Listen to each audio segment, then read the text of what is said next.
खुलुमबाय रायजोफोर दिनै जोङो नै हाग्रायाव फैदों हादानाव थारमाने जोङो बे ग्रुपआवहाय आरोखि ना बे 11आव दं जोङो ग्रुपआवहाय हा लादों दा बे हाखौ मा मावजागोन बेखौ नायफैदों नै हादाननि हा बियो नैबे लांदाङानोबो जोबसेस नै बे ओरैनो थायो सिंगार सार बे नैबे ओरैनो थायो आराम जायो बाहाय आबादा हासार दं दा बाहाय मिथिबाय बिदि हाग्रा जाबा हनै फैबायलै बिफां गाखोलायनाया नोंसोरो बबेमोन बै हाग्रा गोजौ गोजौआसो जोंना औ बै हाग्रा गोजौ गोजौआ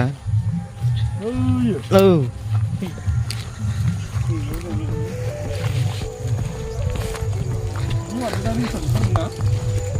बिसोरो माबा खालामजोब्बाय GPS खालामजोबखाबाय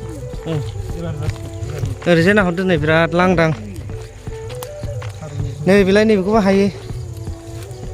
बे थारुन गायजोबनाय गोजा जोंना बै हाग्रा बारियासो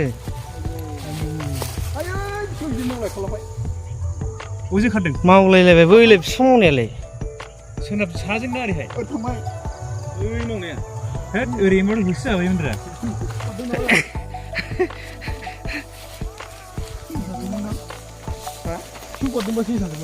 माने जिनिसा नैबे हाग्राया बिराद प्रब्लेम जादों जोंहा नै बेखौ दानस्रांजोबनांगौआ बिराद समस्या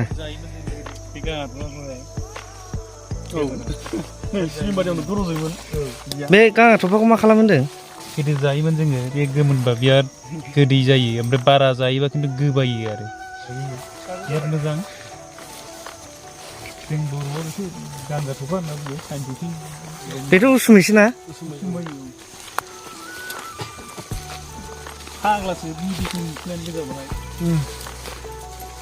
ओरै बे सिबिं सेरेट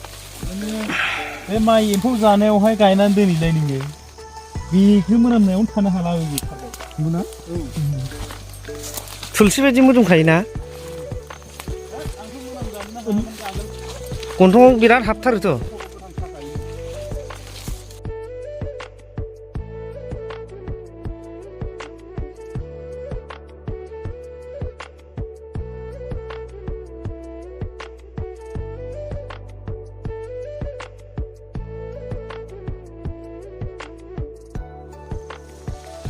गोथाङै जाफैनो नालाय बे मुलिसो नालाय उसुमैया हाथाय सानाय हाथाय एम्फौ अरनाय बेखौ खुगायाव आलसार आरो गारि गारासो खुगायाव आलसार जायोना जायोना बेखौ नों अग्लिनांगौ आं जागोन मा फिथाइखौ जानाय नै बे जाहैबाय माने उसुमै मानसिफ्राथ' बेखौ ओंख्रियाव जाखायो ओमफ्राय बियो ओरैनो जोंना खुगायाव एम्फौ अरनाय हाथाय सानाय ओमफ्राय खुगायाव बे सिथर जानाय मानाय सालायफ्राव बेखौ बियो जायो आरो थारमाने बे मोनसे मेडिसिनेल फिथाइखौनो जायो ना मारै फिथाइखौ माने बिलाइआबोथ' मुलिखा बिलाइखौथ' जाखायो नैबे बिलाइ बिबारा स' बिबाराबो माने